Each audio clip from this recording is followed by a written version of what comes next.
Hey everyone, so we ran the Anker all the way down and we have a new solar panel that just came in. Now it's rated for 220 watts. We'll see.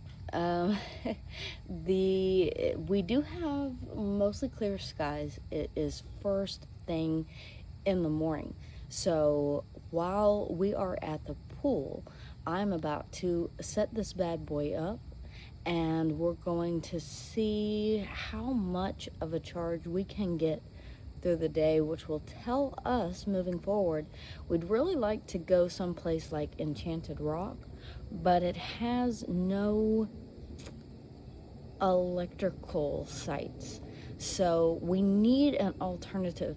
The Anker with the solar panel should do exactly that. So I'm gonna go ahead and hook this bad boy up. We'll get it set. You see the yard is just now starting to receive some sunlight. It's early in the morning, and follow the charging throughout the day, and we'll let you guys know. I'm really interested to see how much we can draw from this panel, how much we can draw from solar in general, and use that as an indicator moving forward if we need more of these or if we need a bigger one of these. Okay, let's go ahead and get this thing connected. Now this is a really easy system in that it folds up and it fits in this very nice, and don't let this deceive you, this is actually quite a large carrying case. I mean, you saw it up next to the cooler. It does have a little bit of weight to it, but nothing that is going to keep you from carrying this thing around, especially if you're having to walk a little bit.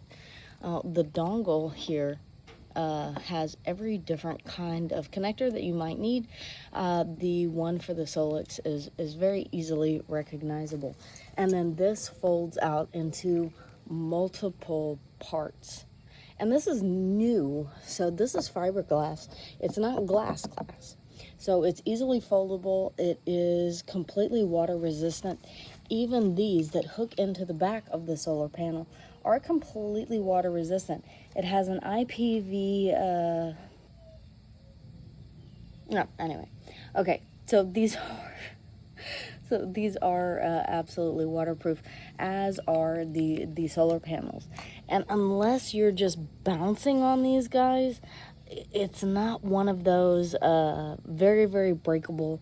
I know the flat glass panels are really tempting because they are a lot cheaper, but these really do give you, wow, I mean, mobility. And cell efficiency on these is 25%, whereas with some of the others you are looking in the low 20s. So we'll see. Again, I'm going to get this set up. I will get these plugged in, and once these connect, they do prevent any water from getting into the connection. So that is useful, especially if you're running this outside of a tent. You can also get a connector extender for these guys as well. So let's go ahead and get this set up. Okay, so there we have it, IPv6. So yeah, these are completely connected, which means that there's no water getting in or out of these.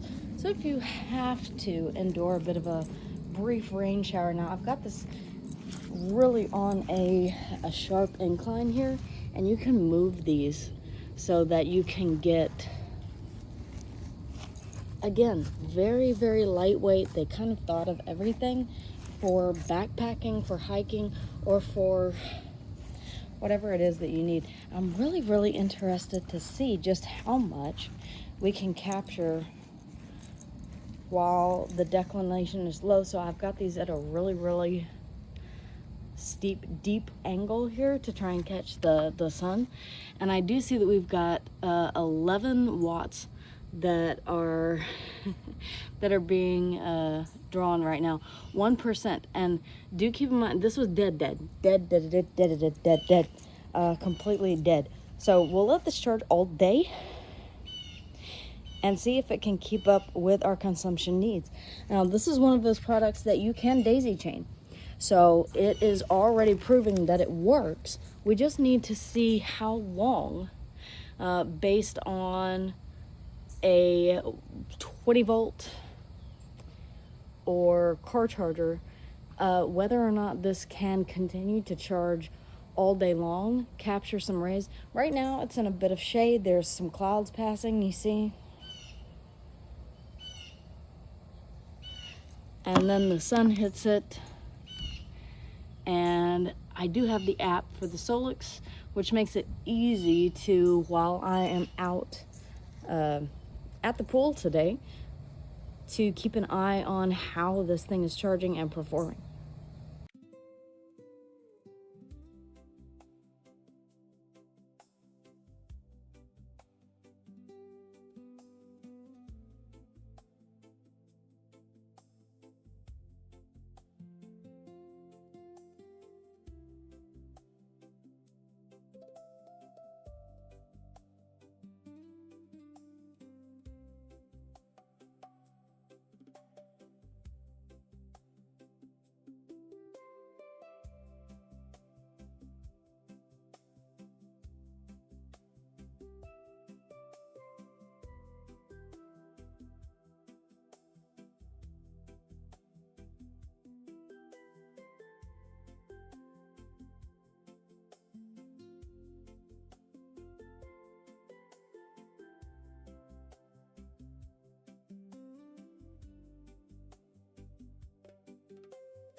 Okay, so the results are in. The test is finished.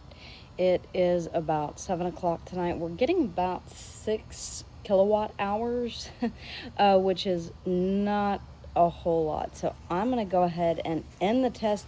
What's really surprising is that we ended up from 0. And I showed you guys that this morning we're at 74%. So, yeah, not a bad setup. In fact, I've already ordered a second one of these so that we can daisy chain these together and go completely off grid. Okay, so what does this test ultimately mean? Well, it means that we can go anywhere with having 2 of these solar panels that are set up to run throughout the day.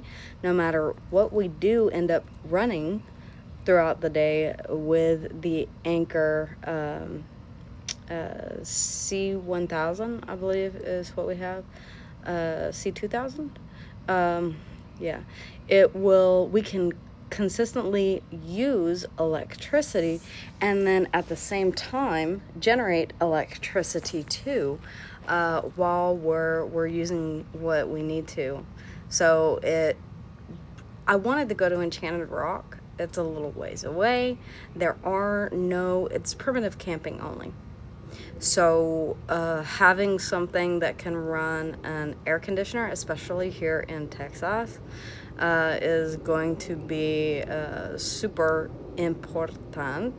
We really want to utilize the time that we have left to really see as much of Texas as we can, and possibly even this opens up other places. Now, the question is, what kind of tent? So I've been seeing a lot of talk about the inflatable tents, and I will have to say that they do look really enticing. The one that we have now is not a 4-season tent. What I'm looking for is something that is a 4-season tent that would handle an air conditioner and a heater if needed.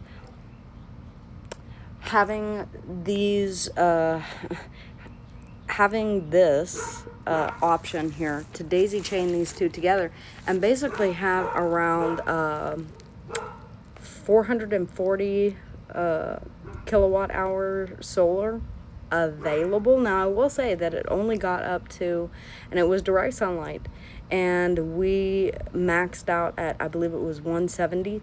Okay, so there's a bit of loss that does happen, and but daisy chaining the two of these together, we'd be able to run basically whatever we needed, plus make sure that the Anker was well charged for the night to continue providing whatever we needed electrical wise into the night. So I could even see being able to do work from a remote location with power like that.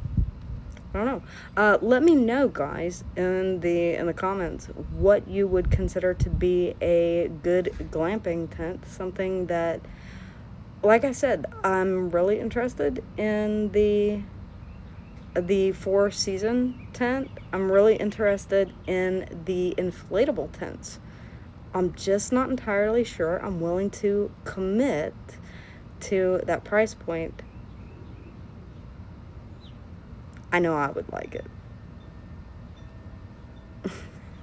Maybe that's the only reason why. But yeah, just let me know in the comments if you've had any experience with the inflatable tents, or if there are any tents that you would recommend. But overall, this was a massive success. Stay tuned for the next adventure.